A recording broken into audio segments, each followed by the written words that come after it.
righty.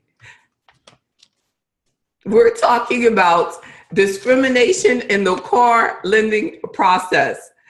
It is horrible when you see, when you car buying process, when getting a loan, when you see the research that I'm going to share with you, because anybody can say anything. But when I see the numbers, I've seen the research, I have the research, and here it goes. I'm going to share it on my screen. It is crazy. I like one of their graphics that they have. Now, this is, I hope you can, yeah, you can see what I see. This is a report that was done. Discrimination when buying a car just came out this month, January 2018. So don't try to say this is the past and this and that. No, how the color of your skin can affect your car shopping experience. Now, if you have any experiences that you can share with me, please put them in the comment box, because I personally have been through this. And I think on one of my podcasts, I talked about going into a car dealership and they didn't even run my numbers. They didn't even run the numbers. I call back and then the lady says, oh, I'm so sorry. They never even processed your application. You know, and I came in there, I was nice as I could be, picked out the vehicle, didn't even argue with them. I was in my 20s and, you know, that I filled out the application, gave them all my information, and the guy thought that I was kidding, that I had just made it up, that it was just too easy a process. I can't believe that. But this research shows, now that was in the 90s. So this research shows that it is still going on. Now, it says, this research says that you're talking about, and it was done by the National Fair Housing Alliance, that has done a lot of work in making sure that these things don't happen in purchasing a home and getting a mortgage loan. So I guess they were curious and they said, let's see what's going on with the car buying process, because they did. So they actually put people through like the home purchasing process, the lending process. They put people through it. So they did that to see how people of different colors are treated. And they've really done a good job in regulating and in reducing the discrimination in the home purchasing process. But as far as, you know, this car purchasing process, I guess they had heard complaints, but they didn't believe it till they saw it. We're talking about Black people purchasing cars with better credit. This or non-white, they call them non-white people versus white people. With the non-white with better credit and more income, still getting a higher interest rate in the purchase and paying more for the purchase of the vehicle. And they sent people actually to the dealership looking at the exact same vehicles, the exact same situations, except they made sure that the non-white person was making more money and had a higher credit score, just so that those things will not be factored into, you know, the consideration. Because a lot of times they say, well, no, you're not discriminated against. It's just that, you know, Black people have, or non-white people have, worse credit scores. So they said, well, let's just see if that is true. And the study found out that given better credit and higher income and better debt to income ratios, then they still were denied. Now, not denied, but were offered worse circumstances and worse service. So let me show you the situations that are going on. Now, this study, you can look at the PDF yourself, because in summarizing, a lot of times you miss some things, and I don't want to do you any disservice. So Google discrimination when buying a car by the NFHA, which was brought to my attention by an AfroEconomics member in Las Vegas, the home of Mobile Dental Labs, a franchise started by a Black entrepreneur who is a member of AfroEconomics, constantly on the research tip. Seriously, an example of what we have to do as entrepreneurs, as Black professionals, and that we always have to stay on top of our game. We always have to be reading all the time. And that's what he's doing, always constantly, just reading and finding out information like this and allowing me to share it with you. And the brother forwarded, see, that's why the membership of AfroEconomics is so powerful, because when we're united in a particular cause or movement of bridging the wealth gap for the world, in the world, there should not be a wealth gap. And there is a huge wealth gap. And AfroEconomics is we are reducing that wealth gap by increasing wealth within the Black community. And when these things are happening to us and we're being discriminated against, when you have higher income and better credit score and your payment is higher, it is reducing your ability to save as much as you can into your investments, your work retirement plan. Discrimination reduces wealth. And we know that. We know that discrimination with wages has hurt wealth within our community, but discrimination with our ability to borrow, to purchase things that we need in order to get to work or operate your business, will harm you, because you're paying more for the same thing, unnecessarily. I mean, in this study, you will see a story where it talks about how cold a financial officer was to the non-white person purchasing the vehicle. I mean, they were blatantly, the person had great income, great credit, and they were just trying to gather information. And the person who was assisting them with the loan said, and it's quoted in here, he says, well, since you're so vague and you won't really make a decision on the vehicle, I'm not really going to give you any information on interest rates. And I remember one time I went into a dealership and I was looking at a lease, and the lease, they don't say interest rate. They say, they have another term for like money factor, I think they call it. And so instead of giving you the interest rate, they give you this money factor, which is even more misleading because you don't know what your money factor is relative to interest. So I asked them, what's the money factor of this? What's the interest that this money factor is equal to? And, they said, oh, and this is years back, I call a client that, actually worked at a car dealership, but a different one. And I wanted this particular vehicle that they did not sell. So I said, hey, can you tell me, or they told me what the interest rate was to that money factor at the dealership. So I called my friend and I said, my client, and I said, if the money factor is this, what is that equivalent interest rate to the closest as you can be? And it was like a 2 to 3% difference. They had totally lied to me. So I go back, and this was a BMW dealership in Virginia. So I go back and never have ever bought a BMW because of that experience. And I go back and I explain to him again, that I found out from a client that's a manager at another dealership, that what they told me was a lie. They get all upset and, oh, we're so sorry, we'll do this for you, this for you. But I could not do the deal. I mean, then they wanted to try to make it right. But that is disgusting. And it's sad to say that so many people don't have anybody to call upon. So let's look at this particular study. I'm going to go farther. And it says here in this graphic that 62.5% of the time that the non-white tester was better qualified, but yet they received more costly pricing options than their white counterparts. That's over 60% of the time.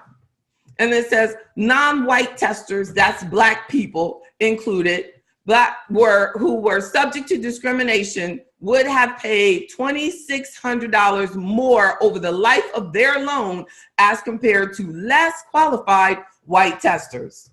And then this graphic here is 75%. I think that would be interesting. I should turn my pointer on.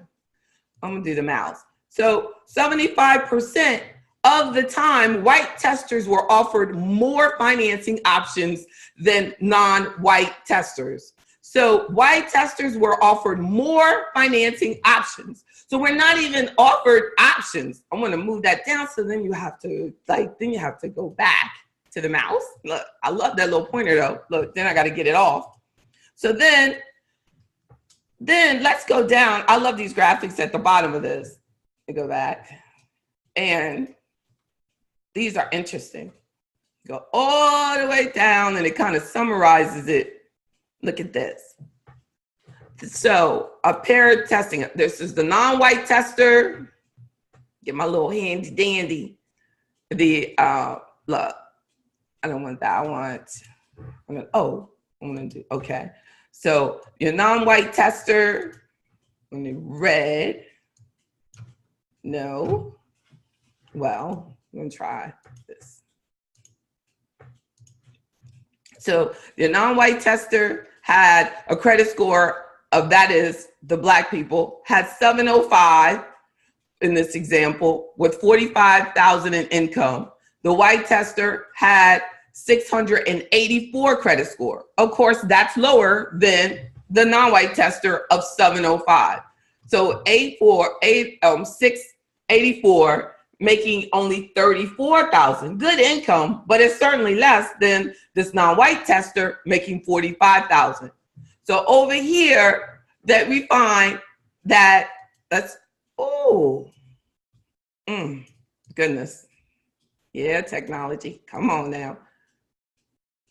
I'm just gonna have to show it to you because that thing is gonna keep trying to be all Miss High Tech. So over here it says the down payment. They both paid the same down payment. Look at the monthly payment in the blue. There's your non-white people, $258 a month versus $218 a month. That's $40 that you could be saving, but you're paying it extra because of the color of your skin, of what you were exposed to in purchasing this vehicle. And then you have 72-month loan term, 75-month loan term. So they were given an option of a longer term on theirs, which helped with their payment, making it lower. Look at that interest rate. The white tester, 2.9. The non-white tester, 3.99. Total paid over the loan, $21,000 versus $18,000. So the non-white would paid $2,200 more. Wow. Now now this one was this is your 688 credit score, income of 68. Both of these have the same income. And then you see total paid for this vehicle, for the non-white, including black people tester, almost 32,000 versus the white person paid 27,000. $4,000 difference. Jeez Louise. So that was women. Woo! So this, if you see your picture, this is men. This is women. So this is black women, you know what I mean, are getting it hit. This research is showing we get hit even harder, because you heard that crap that I went through, you know, when a lot of times we're going in there by ourselves like me, you know, doing these things. They're taking you for granted. One time I went in there with a little teeny baby, you know, they really tried to get me that time. It's just sad, sad, sad. Then you have the non-white black, including it's a man, non-white man, 788 credit score, making 79,000. I mean, that's almost an 800 credit score versus a 751 at 70. And this one, wow, this man actually was able to pay over. This is the winner. We finally won. Lower payment, but he got longer terms. But so it's kind of, you know, really catching up here. Oh, look at that.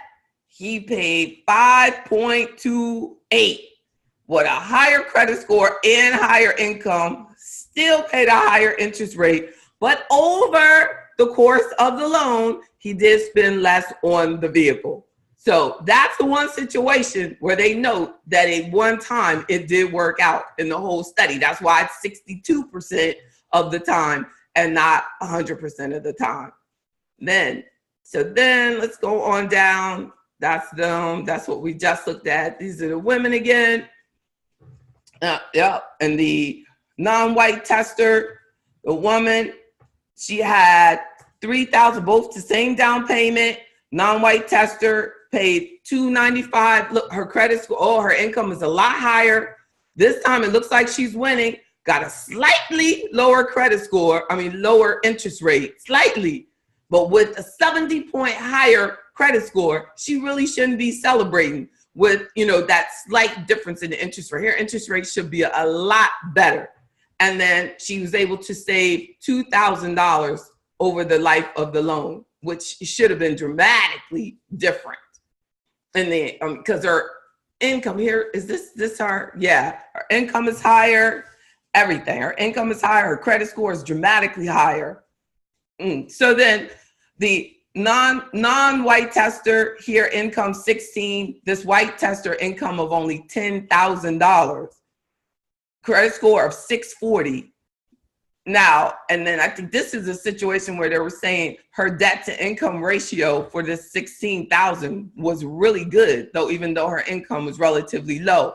But look at that, 6.9, 6.79. Her interest score, here's her credit score is higher. Her credit score is higher, but her interest rate is over 1 percentage point higher. She's probably going in there with such low self-esteem, low confidence, not feeling confident about herself, thinking that I only make $16,000 a year. But her credit is strong. Her debt ratio is strong, and she's ending up paying, $2,000 more than the white tester for the same car over the course of her loan. So and then this is a non-white tester, 793 credit score. Over here, the white tester, 780, still a lower credit score, dramatically lower income. This income is $13,000 for the white tester. The non-white tester is $46,000. Let's see how they do. Oh my goodness. The women she's got a higher payment, higher $220, both for the same 72 months. Whoa, my goodness. In the threes interest rate for both.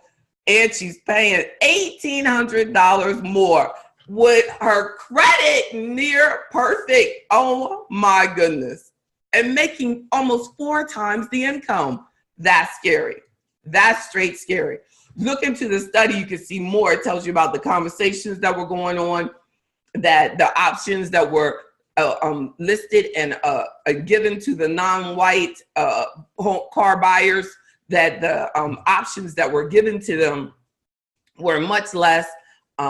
They were less likely to go to bat for the non-white car buyer, to go and say, let me try to get you a lower interest rate. They go into great detail with the study. Definitely download it or email me. I'll be happy to. All of the webinar participants, I will send you the document as an email to everybody that registered for today, for, just as a courtesy to you, for, definitely, because this is interesting. You're going to love it.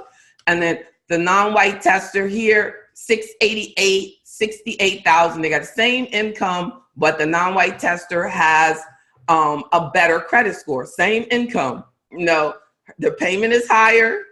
Same longer terms. Woo!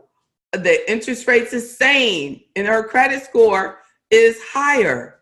And the non-white car buyer is paying almost $5,000 more than the white car buyer. Whoa, come on, y'all. So I don't know. I can't even take it no more. So let's go to solutions. So let's talk about when you go, and I'm going to I'll send you that document. Anybody have any questions at this point, definitely put them in the box. Isn't that's just mind-blowing. I'm just so thankful that they brought home the experiences that I have had. because we live such a lonely life, and all we can do is accept it. And we go like, I can't believe that happened to me, and or I can't believe that they talk to me that way. It's just amazing. I've told my white friends several times, like, they'll be hanging with me and they'll see stuff that happens to me and they go, I would not believe that if I did not see that for my own eyes. Like, several of my white female friends have never experienced the things that they have literally watched me go through as a business owner and as just a white female out there raising a child. I mean, a Black female raising a child on their own. Like, it's amazing. Like, if we take it to a whole nother level, there's such a movement that talks about, like, when I first started as a stockbroker and the other female stockbrokers were all white. It was because I was the only Black in the ballroom. So we're in there and the white ladies walked up to me and they were like, yeah, we got to talk, we got to make sure that they treat us women right and things like that. And I told them, I said, I've never really thought about that because I'm Black, and I'm always, I've just always thought about the Black. I've never thought about being discriminated on another level as a woman. And they were like, yeah, girl. And they were telling me about what they were going through. And then I, realized, like, going through situations where, other brokers would like walk up to me and think I was a secretary or try to do that just to hurt my feelings, and knowing that I was a broker too, type this for me, and think that it's funny, that it's, that we have to realize as a Black people that it's not okay. And we have to take steps to protect ourselves when we feel the need to go out there and finance things. I feel that we have to move forward in making sure that if we have a major purchase that we want, then we have to start saving for that years ahead before we get that, so that we're not always bogged down with a car payment, with these items that are depreciating constantly, that are pulling away from our ability to invest into, our investments, our work plans, our own individual plans, our, invest in our own businesses, in wealth development, because these car loans are not building wealth unless we're getting the car loan for our business so that and it is a tax deductible expense. So be in a good place. When we go into these dealerships, you got to be smart. You got to be like my members of AfroEconomics, before they sign anything for a car loan, they fax me the deal. And they tell them, I got to let my financial advisor look at this. We look at this, we look it through, everything. We got to make sure that it makes sense. But in order to do that, you got to eat, get good rest, go in there in a good mood, and don't allow anybody to push you into anything. And then also make sure that you consider getting your own financing, that you can go into a car purchasing decision already pre-approved. So a lot of realtors make you do that before they'll even start showing you a house. So you can go in there knowing that you're already pre-approved from a bank and a banker that you actually trust and have a relationship with, correct? So you go and get your approval for this amount of car, and then you go and buy the car that you want and shop for price. So if you've been approved for up to $40,000 for a vehicle, you try to get that vehicle price down because that's helping you. That's when you have something to negotiate with. They say 40, you say 38. They say 38.5, 35, 38.5, go somewhere else. You want 38, you got money, you get 38. But you have to go ahead and qualify on your own. My third point is that you have to make sure that you don't just walk into a dealership blind. Like, deal with people that deal with people in your network. Our clients that call me all the time about, who would you talk to about this particular issue? Who would you talk to about that issue? That's what the AfroEconomics membership really helps. Someone said, my goodness, That's why I'm still driving my car and don't want to buy a new car. Thanks for the info. Thank you, Cynthia, that you don't have to do that. She said, look, it's time for you to get a new car. You deserve a new car, but you don't have to finance it. So if you think a good car is coming up, then we talk about how to save, how much to save, best places to save, best vehicles to use for the savings. So look for interest rates also. So if you're getting the referrals, third one also it includes, even if you're using a credit union or bank that you've always banked with and you're financing, how do you know if that interest rate is good? Shop it up. You know what I mean? Go to different websites, interest rate websites, call around a whole bunch of places. But, you got all the interest rate, car loan interest rates. Google that. You're going to get it. Call me, email me, join AfroEconomics, join and set up the membership and do a financial plan that includes a car purchase at such and such a date. And then we can plan for that. And then do your own credit report. Find out. See, I know that most of those people that accepted those ridiculous interest rates, but they had good credit, they came out and they said, oh, well, what's a 780 mean? And then the car financial person said, oh, they have no idea. They have great credit. I can get them because they make most of their money on financing the purchase. Car dealerships are basically banks now. They make money on the finance. So they can make an extra 1% off somebody that doesn't know how good their credit is. They are happy skipping up and down. Not to mention their bonuses and their own income is connected to that. So be very careful, and know your credit score. That's my point there. Go in there knowing if your credit is strong, average, below average, whatever. Your credit's bad, you're a victim. You definitely need to be saving because they can tear you up. Come down to how bad do you want it. But if you got strong credit, don't settle. And then keep it simple. Keep it simple. Making sure that you have an organized checklist. Let's have a checklist. You go into what is the price, and we can have 3 dealership checklists. The Consumer Financial Protection Bureau, I think, has probably some checklists for people that aren't members. If you're a member, we make a tailor-made, specialized checklist for you. And we talk about, what are the things that are important to you? What add-ons do you want? What do you want to have, for this vehicle? And then, so when you shop from this to this to this, I love online shopping, shop online. And then you can compare with the local people. The local people can't beat online. So you tell them I'm buying it offline. But, do what you've got to do. Do your research and keep it simple by being organized. If you go there, I remember when I was having my child and I was doing that book, it says something like when you're having what to expect when you're expecting. And I would go into the doctor's meeting and I would go through all of the stuff on the checklist.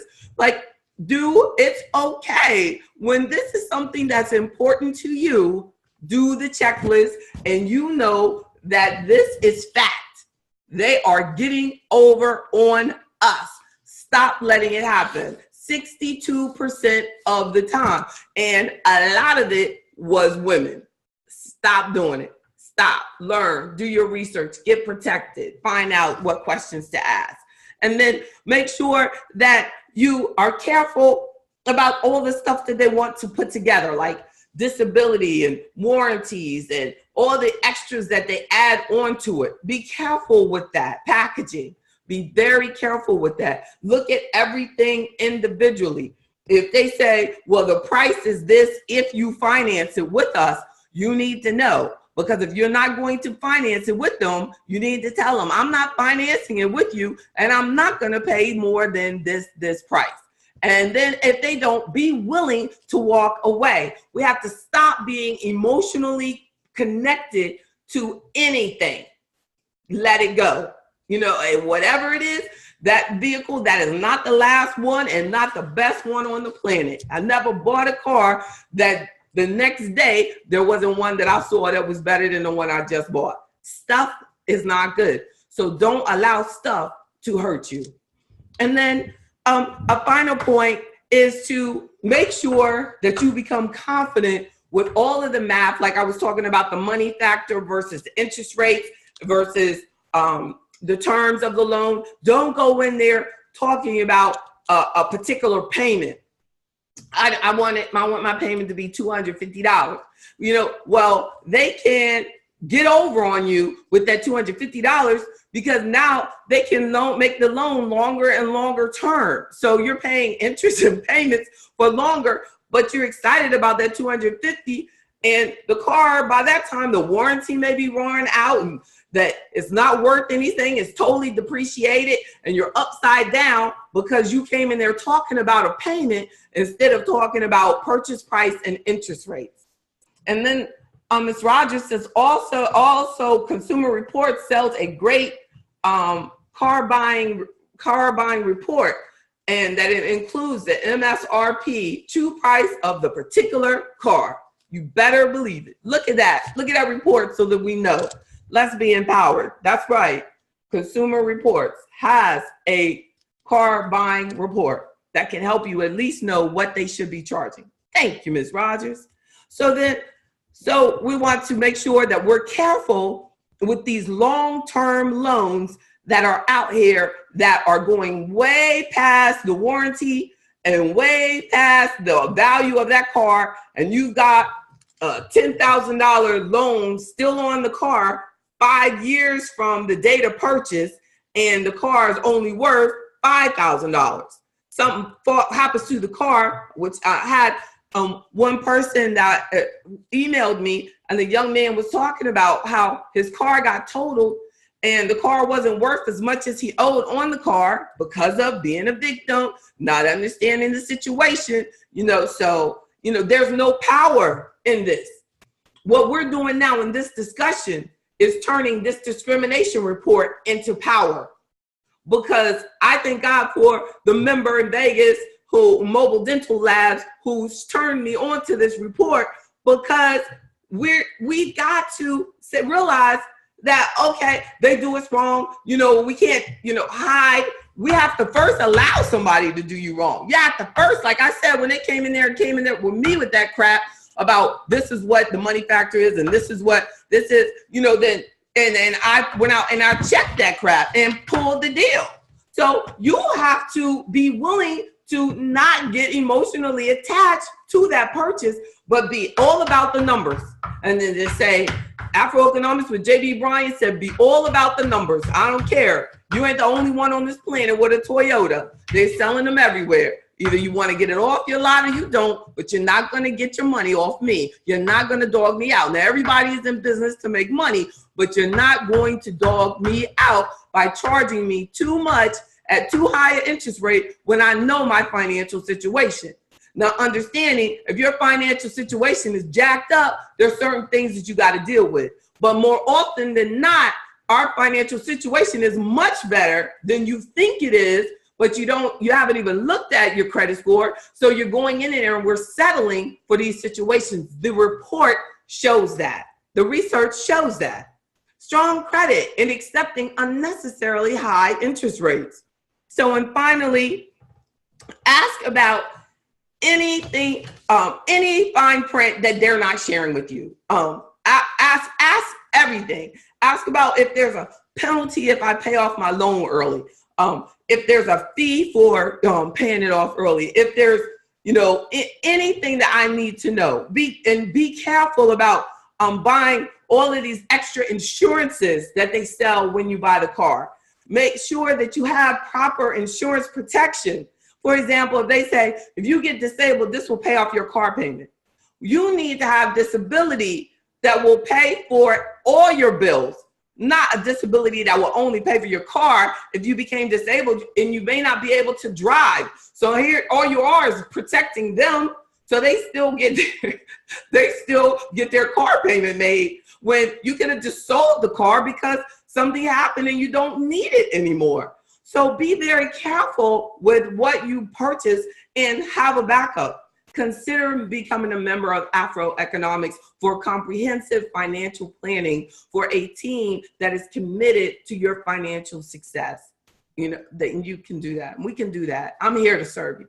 So my email is jb@afroeconomics.com, jb@jbbryan.com, 1-844-JB-Bryan. Make sure that you, someone who registered today, you are going to win the Black History Brunch ticket, a free ticket to our new office at 10 Times Square, 1441 Broadway in New York. We're having our brunch for Black History Month. So I'm going to give away free tickets. Now, members know you get in free, and your guests are at a discount. But this is for absolutely free tickets for non-members that are on here today. And if I can see you, I will tell you who is going to,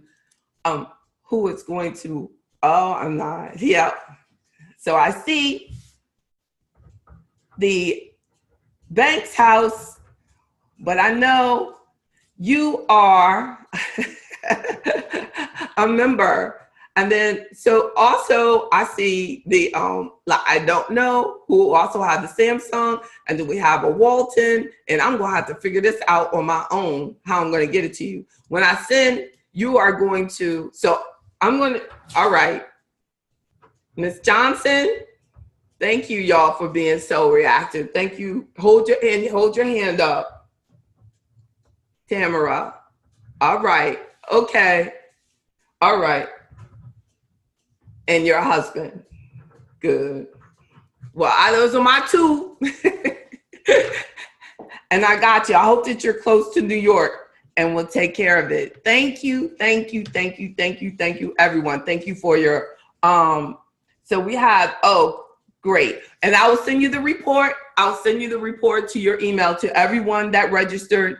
And Ms. Johnson, I will make sure that you get your tickets to the Black History Month and celebration of the opening of the AfroEconomics with J.B. Bryan office in Midtown Manhattan in New York.